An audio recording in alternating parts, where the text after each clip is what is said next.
करनी सेना के विरोध पर सपा सांसद रामलीलाल सुमन ने अंबेडकर जयंती पर दी नसीहत। कहा कि गड़े मुर्दे मत उखाड़ो, भारी पड़ेगा, हर मंदिर के नीचे बौद्ध मठ है।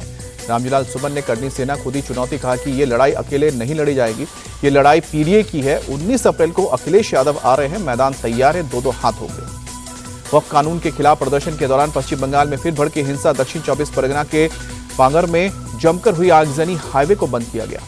विरोध प्रदर्शन के दौरान उपद्रवियों ने पुलिस पर पथराव किया, पुलिस की गाड़ी में तोड़फोड़, आगजनी भी की गई। भीड़ पर काबू पाने के लिए पुलिस ने लाठीचार्ज किया। हालात तनावपूर्ण है, भारी तादाद में पुलिस फोर्स तैनात है। पश्चिम बंगाल के बर्धमान में भी पुलिस और प्रदर्शनकारियों के बीच झड़प हुई है। आईएसएफ के कार्यकर्ताओं ने बिना इजाजत सड़क पर प्रदर्शन और नारेबाजी की। पुलिस के रोकने पर उग्र प्रदर्शनकारियों ने किया हमला। पुलिस ने भीड़ को तितर-बितर करने के लिए लाठीचार्ज किया। आईएसएफ के विधायक नौशाद सिद्दीकी ने प्रदर्शन को बताया संवैधानिक अधिकार। कहा कि इसके लिए पुलिस की इजाजत की जरूरत नहीं। मुर्शिदाबाद जिले के धुलियान कस्बे में भी केंद्रीय बलों ने तैनात किया गया। 11 अप्रैल को वक्फ संशोधन अधिनियम के खिलाफ भड़की थी हिंसा। पश्चिम बंगाल के मुर्शिदाबाद में वक्फ कानून के खिलाफ प्रदर्शन के दौरान हिंसा का मामला पहुंचा सुप्रीम कोर्ट। हिंसा की जांच के लिए एसआईटी के गठन की मांग। सुप्रीम कोर्ट में दाखिल याचिका में ममता सरकार को कानून व्यवस्था संभालने में नाकामयाब बताया गया। ममता सरकार से नाकामी के लिए स्पष्टीकरण की मांग की गई है। पश्चिम बंगाल में हिंसा भड़कने के बाद सीएम ममता बनर्जी की लोगों से अपील, कानून हाथ में ना ले, लोकतांत्रिक तरीके से आंदोलन करें। सीएम ममता बनर्जी ने कहा कि हम एक बार जीते हैं और एक ही बार मरते हैं, तो फिर दंगा क्यों होता है? कुछ लोग आपको भटकाने की कोशिश कर रहे हैं, लेकिन आप उस पर ध्यान ना दें। सीएम ममता बनर्जी ने धर्म के साथ खिलवाड़ नहीं करने की नसीहत दी। कहा कि अगर हम अलग थलग होंगे तो नहीं जीत पाएंगे, हम सभी के साथ खड़े हैं। बंगाल में वक्फ कानून को लागू नहीं करने के सीएम ममता के बयान पर बीजेपी सांसद सुधांशु त्रिवेदी ने कहा कि राज्य सरकारें वक्फ कानून लागू करने से इनकार नहीं कर सकती। मुर्शिदाबाद हिंसा की जांच एनआईए करे। पश्चिम बंगाल के नेता प्रतिपक्ष शुभेंदु अधिकारी बोले, ये राष्ट्र विरोधी मामला है। वक्फ कानून पर कांग्रेस नेता सचिन पायलट ने कहा, हमारी पार्टी और हमारे गठबंधन ने इसका विरोध किया था। दिल्ली में आज कांग्रेस अध्यक्ष खड़गे और राहुल गांधी के साथ तेजस्वी यादव की बैठक। बिहार कांग्रेस प्रभारी कृष्ण अलावरू और प्रदेश अध्यक्ष राजेश राम की मौजूदगी रहेगी। बिहार चुनाव की रणनीति, सीएम फेस और गठबंधन पर हो सकती है चर्चा। पटना में 17 अप्रैल को होने वाली है महागठबंधन की बैठक।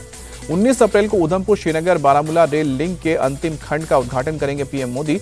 इसी रेलखंड पर बना है विश्व का सबसे ऊंचा रेलवे आर्च ब्रिज। यूपी के जलेसर में अनिल कुमार नाम के एक दलित को मारी गई गोली। पुलिस ने आरोपी दिनेश यादव को गिरफ्तार किया। घायल अनिल आगरा के अस्पताल में। अनिल को गोली मारे जाने की जानकारी मिलने पर अंबेडकर जयंती की शोभा यात्रा निकाल रहे लोगों का गुस्सा फूटा, जमकर हंगामा किया। फिलहाल स्थिति सामान्य है। लखनऊ में देर रात लोक बंधु अस्पताल में लगी भयंकर आग। करीब 2 घंटे की मशक्कत के बाद फायर ब्रिगेड ने काबू पाया। आग से लोक बंधु अस्पताल के 3 वार्ड प्रभावित हुए। अस्पताल के सभी मरीजों को दूसरे अस्पताल में शिफ्ट किया गया। अस्पताल में आग पर लगे पर सीएम योगी ने संज्ञान लिया है। मौके पर पहुंचे डिप्टी सीएम ब्रजेश पाठक हालात और बचाव कार्य की जानकारी ली। आतंकवादी तहव्वुर राणा पर अमेरिकी रिपोर्ट में चौंकाने वाले खुलासे। राणा ने बताया था, मुंबई में अरब सागर की लहरें उफान पर थीं, इसलिए हमले की तारीख पहले एक बार टाल दी गई थी। जांच एजेंसियों के सूत्रों के मुताबिक राणा को कसाब जैसी कड़ी सजा का डर सता रहा है। अधिकारियों से जुडिशियल प्रोसेस की जानकारी इकट्ठा करने की कोशिश कर रहा है। कोर्ट के आदेश पर नियुक्त सरकारी वकील ने तहव्वुर राणा से आधे घंटे तक मुलाकात की। इस दौरान उसे यूपीए के तहत लगी धाराओं के बारे में जानकारी दी गई है।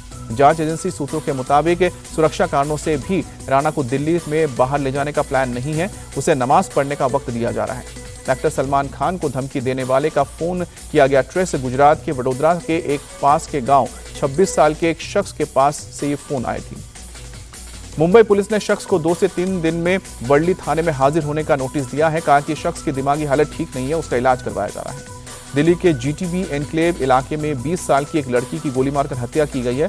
अब पुलिस लड़की की शिनाख्त और मामले की जांच कर रही है। कर्नाटक के दावनगेरे में एक महिला पर सार्वजनिक रूप से हमला करने का आरोप में 6 लोग अरेस्ट किए गए हैं। अटेम्प्ट टू मर्डर का केस भी लगाया गया है।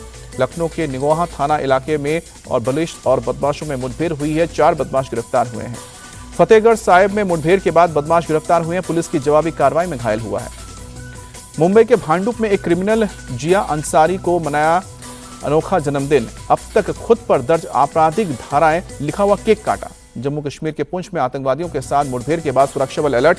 लसाना गांव में चलाया गया तलाशी अभियान। बेंगलुरु में ट्रक से ओवरटेक की कोशिश में पलटा वाटर टैंकर। पीछे से आ रही कार के डैश कैम में कैद हुआ है हादसा। टैंकर का ड्राइवर और सह चालक घायल हुए हैं। पश्चिम बंगाल की मुख्यमंत्री ममता बनर्जी ने दी लोगों को सौगात। कालीघाट स्काई वॉक का उद्घाटन किया गया। छत्तीसगढ़ में ग्राम पंचायत में नगद निकासी सुविधा कार्यक्रम का आयोजन हुआ। मुख्यमंत्री विष्णुदेव साय वीडियो कॉन्फ्रेंसिंग के जरिए जुड़े। दिल्ली एयरपोर्ट पर आज से इंडिगो फ्लाइट में बदलाव, टर्मिनल 1 से ऑपरेट होंगी सभी फ्लाइट्स। आईपीएल में पंजाब किंग्स और कोलकाता नाइट राइडर्स के बीच मुकाबला आज मुल्लांपुर में दोनों टीमों का होगा आमना सामना, शाम को 7:30 बजे मैच। सीएसके की 5 मैचों की हार का सिलसिला टूटा, चेन्नई सुपर किंग्स ने लखनऊ को 5 विकेट से हराया, सीजन की दूसरी जीत। लखनऊ सुपर जायंट्स ने चेन्नई सुपर किंग्स को जीत के लिए 167 का टारगेट दिया था, चेन्नई की टीम 3 गेंद बाकी रहते जीते।